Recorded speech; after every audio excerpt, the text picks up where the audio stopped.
Okay, good evening. Further continue कर रहे हैं कंसाइनमेंट अकाउंट्स में। जीएसटी वाले क्वेश्चन एक करा रही हूं मैं आपको। क्वेश्चन नंबर 1 है पेज 1.61 पे। Ram and Company of Kolkata consigned 50 cases of goods at 200 each. Market value जो थी वो 400 प्लस जीएसटी 12% है। To Nathan of Mumbai, the consignor pays 200 for insurance and for freight 300 rupees.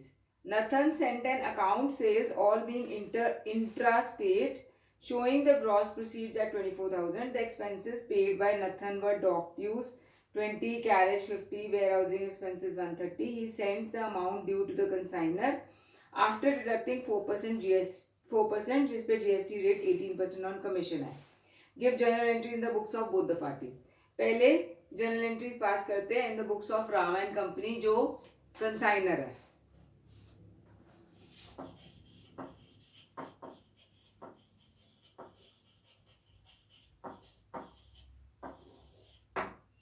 Goods उसने भेजे हैं GST लगा के। जीएसटी का मैंने बताया था is always charge on the market value of the goods. तो कंसाइनमेंट अकाउंट डेबिटेड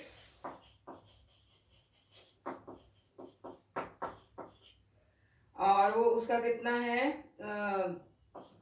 पहले ये लिख लेते हैं। Nathan account debited to goods sent on consignment and to output GST. अब कंसाइनमेंट में उसने 50 केसेस भेजे हैं 200 के 10,000 रुपीज ये हो गए। जो हमने जीएसटी चार्ज करना है वो मार्केट वैल्यू पे चार्ज करना है। तो 50 इंटू 400 के ऊपर आपने 12% कैलकुलेट करना है। 2400 हमारा जीएसटी है और गुड्स सेंट ऑन कंसाइनमेंट पे 10,000 रुपीज चला जाएगा। नेक्स्ट है द कंसाइनर ने पे किए हैं अब खर्चे 300 रुपीज के। तो consignment account debited to cash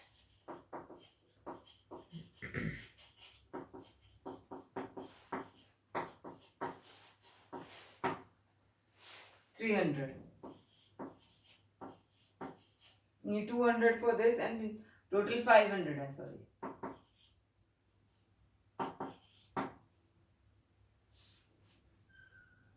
Then next is Nathan sent an account sales all being interested showing the gross proceeds of 24,000। इसके ऊपर हमारे को जीएसटी नहीं दिया हुआ है तो हमने इसकी नॉर्मल एंट्री डालनी है। Nathan account debited to consignment जो सेल्स हुई है 24,000 की है। हाँ, the expenses paid by Nathan were dock dues this much. तो इसको हमने क्या करना है, consignment account debited to Nathan. इसका टोटल कर लेते हैं 200 रुपीज है।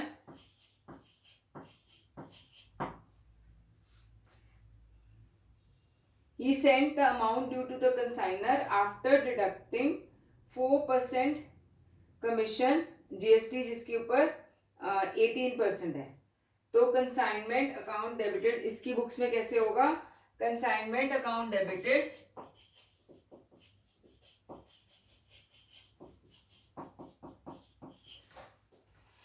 Input GST account debited to Nathan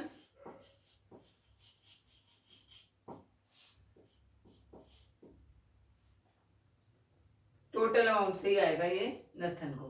तो जीएसटी हमारा सॉरी परसेंटेज जो हमारी बन रही है वो सेल हुई है 24,000 की, उसके ऊपर 4% 960 वो है।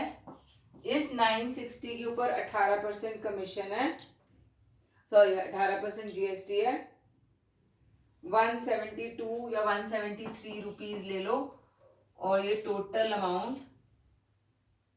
1133 नथन को क्रेडिट हो जाएगा।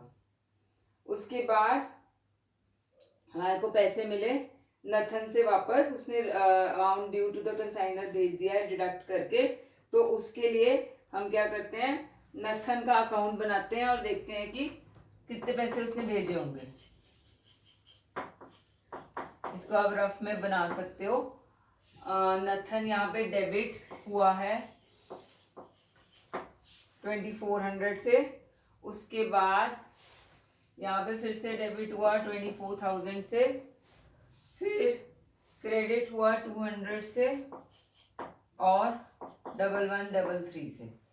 तो कितना उसने पैसा भेजा, 2400 माइनस 200 माइनस 1133, 25067। ये वो कर लेना आप, इसका करेक्ट कर लेना अमाउंट इसमें।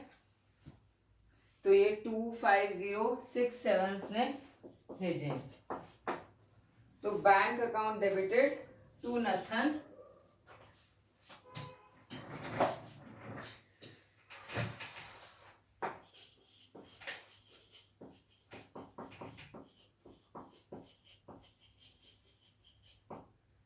$25067 एंड 25067 ये आ जाएगा। और अब हम आउटपुट जीएसटी को एडजस्ट कर लेते हैं। हमारा आउटपुट जीएसटी कितना है, 2400,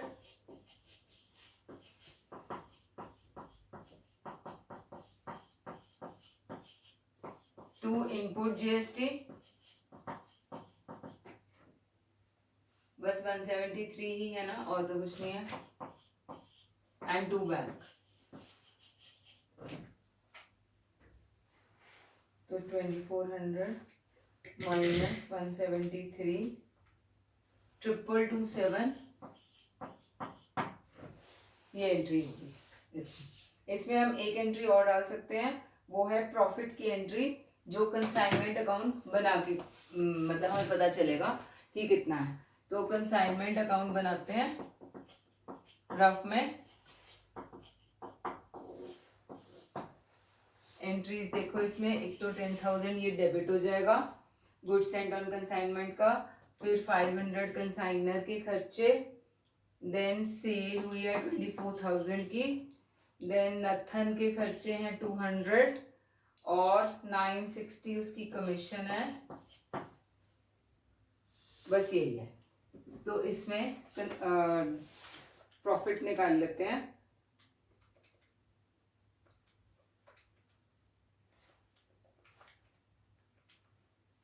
one two three four zero ये प्रॉफिट ऑन कंसाइनमेंट है, तो इसकी एंट्री डलेगी consignment account debited to profit and loss account 12340। तो ये हमारी एंट्रीज डल गई कंसाइनर की बुक्स में। अब कंसाइनी की बुक्स में एंट्री डालते हैं।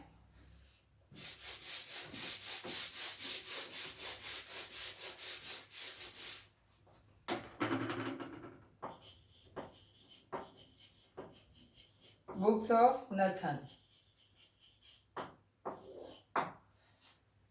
इसकी एंट्री जो गुड्स एंड ऑन कंसाइनमेंट की कोई एंट्री नहीं होती है, लेकिन जीएसटी की एंट्री वो डालेगा अपनी बुक्स ऑफ अकाउंट्स में। क्या एंट्री डालेगा, इनपुट जीएसटी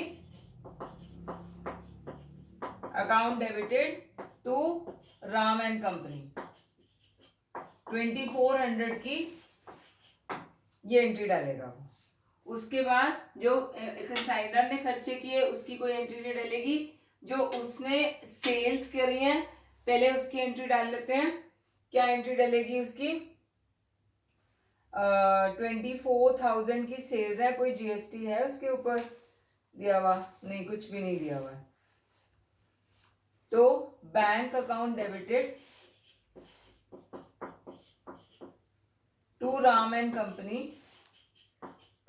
ओके, इस केस में यहाँ पर जीएसटी की एंट्री डलेगी, लेकिन जिसने सेल की है वो अपनी बुक्स में जीएसटी की एंट्री डालेगा, ये एंट्री नहीं डालेगा सेल्स जीएसटी की, क्योंकि सेल वो कर रहा है. तो to Ram and company and to output GST.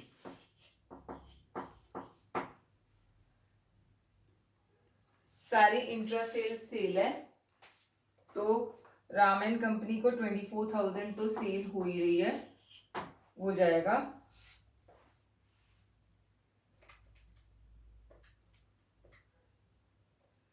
12%, क्योंकि इंटरेस्ट रेट लिखा हुआ है तो 12% जो हमारे को भेजने पे मिला था जीएसटी, वही हम अज्यूम कर रहे हैं इसके अंदर है. तो 2880 ये हो जाएगा एंड 26,880 हमारा टोटल अमाउंट जीएसटी लगा के मिला है इसको सेल के लिए. ये एंट्री होगी. अब ये है जो खर्चे हैं कंसाइनी के, उसने अपनी बुक्स ऑफ अकाउंट्स में कैसे उसको रिकॉर्ड करना है. Ram and company to cash 200 rupees. फिर नेक्स्ट उसके कमीशन उसने अपनी बुक्स ऑफ अकाउंट में रिकॉर्ड करनी है. तो Ram and company account debited to commission and to output GST. Commission है 960 की, 173 वो है, 1133 कमीशन की एंट्री आ गई. उसके बाद जो उसने पैसा भेजा राम एंड कंपनी को, तो Ram and company account debited to bank 25067. ये वाली हो गई एंट्री. अब प्रॉफिट एंड लॉस कंसाइनमेंट का इसने कुछ नहीं करना है, इसकी भी आउटपुट जीएसटी को सेटलमेंट की एंट्री इसकी भी डाल लेते हैं. तो output GST account debited to input GST and to bank. Output GST इस केस में है 2880 प्लस 173, 3053 हमारी आउटपुट जीएसटी है. इनपुट है 2400, बाकी की पेमेंट कर देगा वो, 653 की पेमेंट कर देगा. तो this is how we will record the entries, अगर वो हमारा जीएसटी के साथ एंट्रीज रिकॉर्ड करने के लिए दिया हुआ हो. अब इससे रिलेटेड आपका क्वेश्चन नंबर 5 भी आपका जीएसटी वाला है, वो आपको होमवर्क दे रही हूं मैं, उसकी एंट्रीज डाल लेना आप. क्वेश्चन नंबर 6 करा रही हूं मैं. A of Agra consigned goods valued 1 lakh to B of Bhagalpur on 1st March 2018. He incurred the expenditure of this much on freight. A's accounting year closes on 31st December. B was entitled to a commission of 5% on gross sales plus a del credit commission of 3%. Book B took delivery of the consignment by incurring the expenses of 3,000 for the goods consigned. On 31st December, B informed on phone that he had sold all the goods for 1,50,000 by incurring selling expenses of 2,000. He further informed that only 1,48,000 has been realized and the rest was considered irrecoverable. अब यहाँ पे जो है बाकी के bad debts हो गए, लेकिन क्योंकि बी को डेल क्रेडिट कमीशन मिल रही है तो ये बैड डेट्स जो है ये खुद बियर करेगा, कंसाइनर का इससे कोई लेना देना नहीं है. Next is and would be sending the check in the day or so for the amount due along with the accounts sales. On 1st January, A received a check for the amount due from B and incurred the bank charges of 260 for collecting the check. The amount was credited by the bank on 9th January. Write up the consignment account, finding out the profit or loss on consignment, B's account, provision for expenses account and bank account in the books of consignor, recording the transactions up to the receipt and collection of the cheque. उसकी books close हो रही हैं 31st दिसंबर को, लेकिन जब तक check receive हुआ है तब तक हमने सारी एंट्रीज ये वाली रिकॉर्ड करनी है. ठीक है, तो इसको करते हैं क्वेश्चन.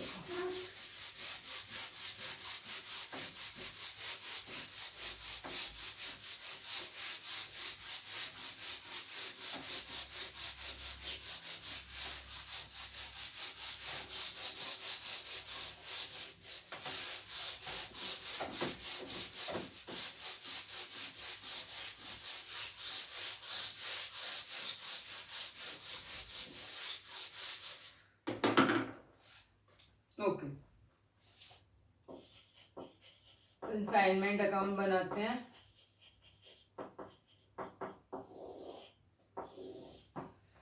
बीज account,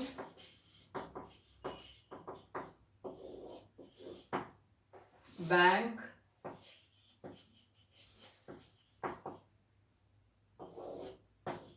and provision for expenses.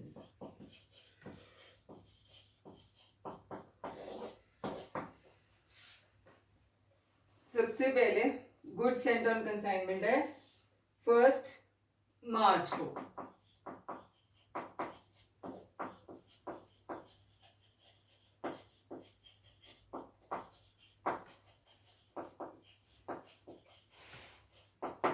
₹1,00,000. He incurred expenditure this much on freight and insurance. So 2 cash, 12,000. A is accounting year. B was entitled to 5% on gross sales plus 3%. He took the delivery. 2B 3,000 जो उसने खर्चा किया. On 31st December, informed that all the goods were sold for 1,50,000. By B 1,50,000. Selling expenses उसने और incur किए 2,000 के. He further informed that only 1,48,000. इसका हमने कुछ नहीं करना है ए की बुक्स में. उसके बाद है on 1st he received a check. तो पहले इसकी कमीशन डाल लेते हैं. ये तो हमारे क्या कौन से एक्सपेंसेस थे 3,000 वाले. चलो ये एक्सपेंसेस ही लिखा है. ये हमारे सेलिंग एक्सपेंसेस हैं एंड 2B हमारा ये कमीशन है. कमीशन हमारे को 5 + 3 8% टोटल कैलकुलेट कर लेते हैं 1,50,000 पे.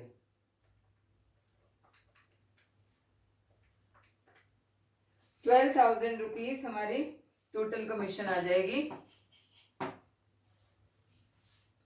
उसके बाद अब हमारे को दिया हुआ है 31 दिसंबर को क्लोज हो जाती हैं बुक्स, लेकिन 5 जनवरी को उसने बैंक चार्जेस इनकर किए हैं 260 रुपीज के.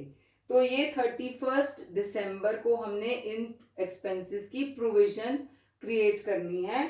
तो टू प्रोविजन फॉर एक्सपेंसेस 31 दिसंबर 2018 ही है. To provision for expenses 260 rupees के ये हमने एक्सपेंसेस दिखाने हैं. बस सारे गुड्स सेल हो गए. तो to profit and loss account में हम प्रॉफिट निकाल लेते हैं इसका.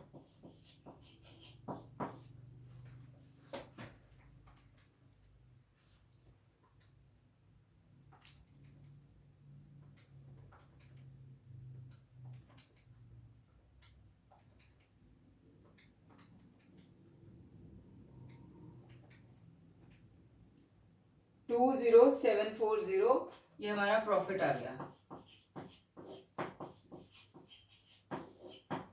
बी का अकाउंट बना लेते हैं. To consignment 1,50,000. By consignment 3,000.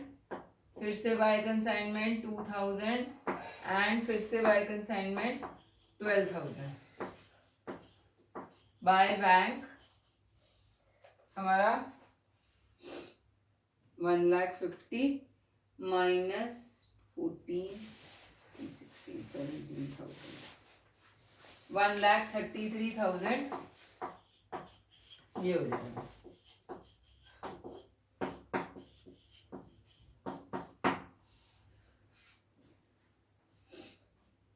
उसके बाद प्रोविजन फॉर एक्सपेंस, और क्या बोला उन्होंने, बैंक अकाउंट भी बोला in the books of the consignor.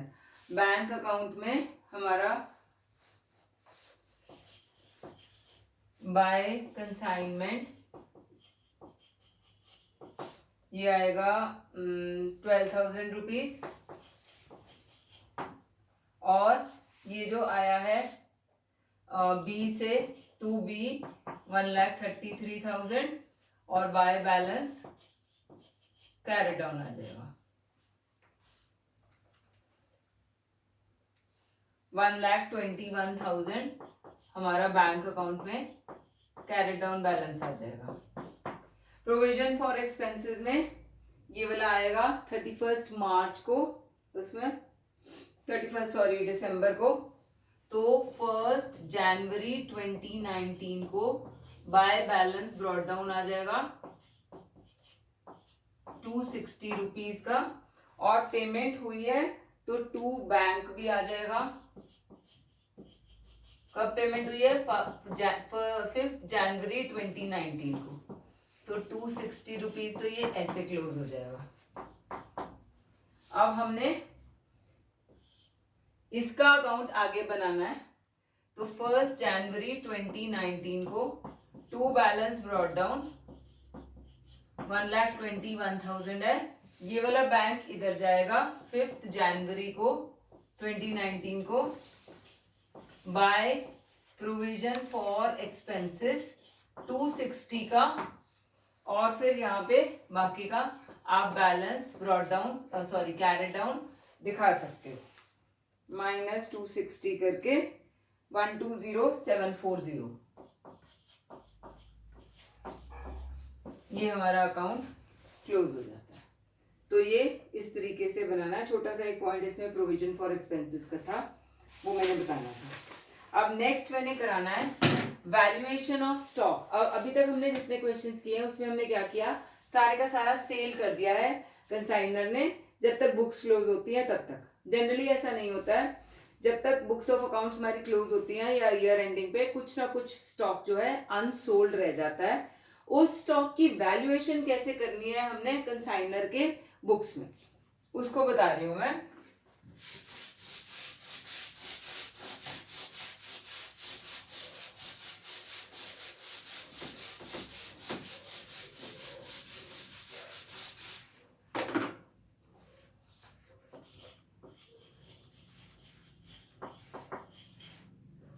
Valuation of closing stock कैसे करना है?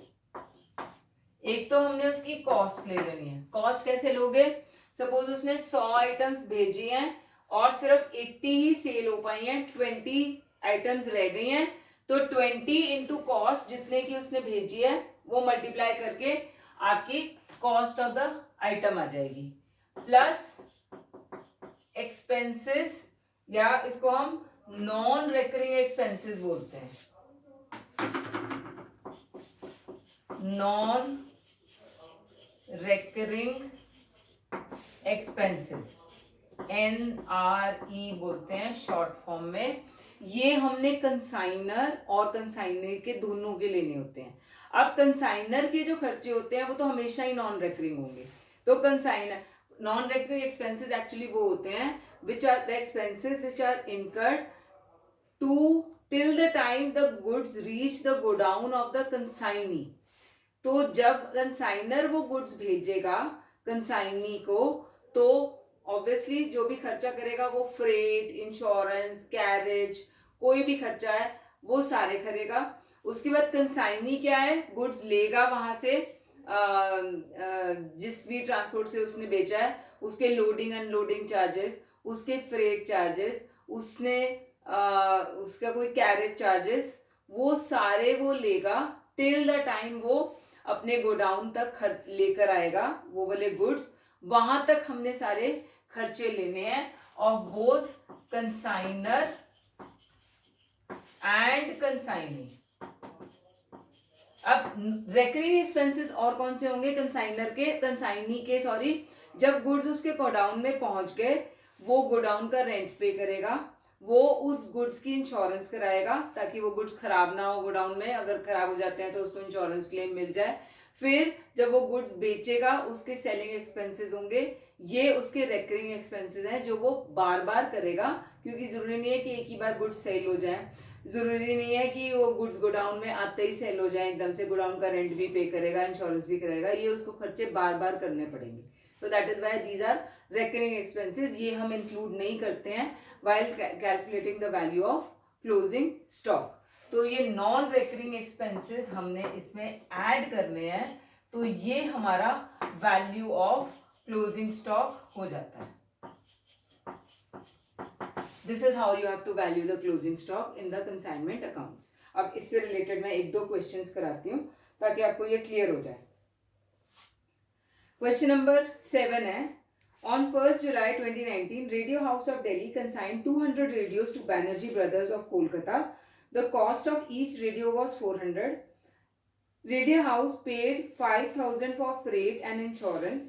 On 7th July, the Banerjee Brothers accepted a 3 month bill drawn upon them by Radio House for 50,000. Banerjee Brothers paid 2,200 as rent, this much for advertisement, and up to 31st December, on which date the Radio House closes their books, they sold 180 radios at 500 each. Banerjee was also entitled to a commission of 5% on sales. Journal entries and necessary accounts to record the above transactions in books of both the parties कर रही हूँ मैं सिर्फ necessary accounts बना रही हूँ अभी अब रेडियो हाउस की बुक्स में।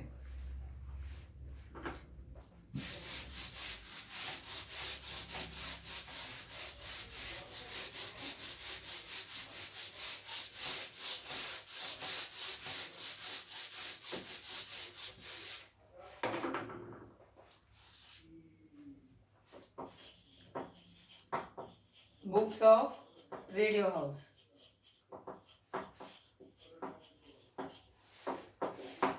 सबसे पहले कंसाइनमेंट अकाउंट्स बना रही हूँ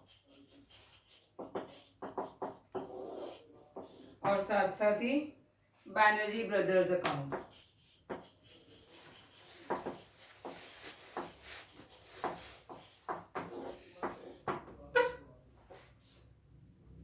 टू गुड सेंट कब? 1st जुलाई 2019 को send on consignment. 200 radio sets भेजे हैं उसने 400 रुपीज के, 80,000 रुपीज का गुड सेंट ऑन कंसाइनमेंट हो गया। Radio house paid this much for freight and insurance, okay, तो टू कैश या टू बैंक 5,000 रुपीज ये हो गया। On 7th July Banerjee brothers accepted a bill, तो 7th जुलाई को फॉर 50,000 का बिल इसने एक्सेप्ट किया है। 7th जुलाई, जुलाई है ना, यस 7th जुलाई 2019 को बाय बिल्स रिसीवेबल 50,000 का ये इसने एक्सेप्ट कर लिया। Banerjee Brothers paid this much as rent to Banerjee Brothers, 2,200 और 13, टोटल 3,500 हो गया, 3,500 है ये। तो bye consignment 3,500 and up to 31st December they sold 180 radios at rupees 500 each। 31st December को ही दिखा देते हैं, बाय बैनर्जी ब्रदर्स 180 बेचे हैं उसने 500 रुपीज ईच के, 90,000 की सेल करी है।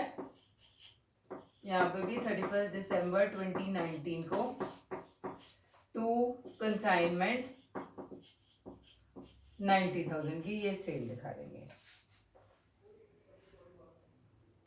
And entitlement of commission of 5% on sales to Banerjee brothers, इसके ऊपर 5% निकाल लेते हैं, 4500 हमारा कमीशन आ जाएगा टू कंसाइनमेंट 4500, सॉरी ये तो इस तरफ जाएगा ना, bye consignment 4500।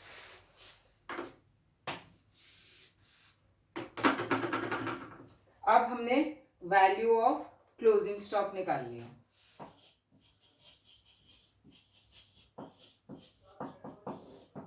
Cost of stock 20 रह गए हैं, 400 क्या था ना, यस, तो 8000 तो उसकी कॉस्ट हो गई, plus non recurring expenses of consignor. Consignor के तो सारे एक्सपेंसेस नॉन रेकरिंग ही होते हैं, 5000 रुपीज ये ऐड कर देंगे हम, नहीं सॉरी प्रोपोर्शनेट करेंगे, प्रोपोर्शनेट नॉन रेकरिंग एक्सपेंसेस लिखना है हमें, प्रोपोर्शनेट नॉन रेकरिंग एक्सपेंसेस। 5000 रुपए का जो खर्चा उसने किया है वो उसने किया है कितने का, 200 रेडियोस पे, डिवाइड बाय 200 इंटू 20 करके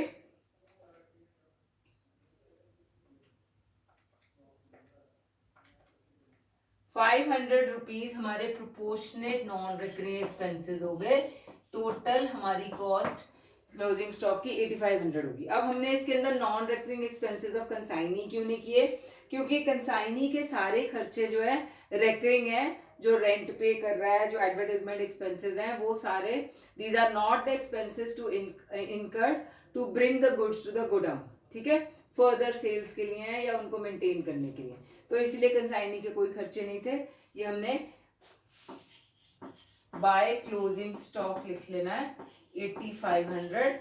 अब 31 दिसंबर 2019 को to profit and loss account दिखा देंगे।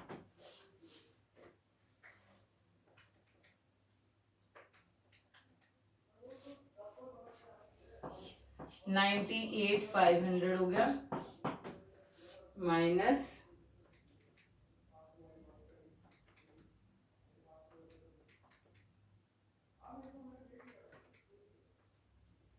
₹5,500 हमारा प्रॉफिट आ गया।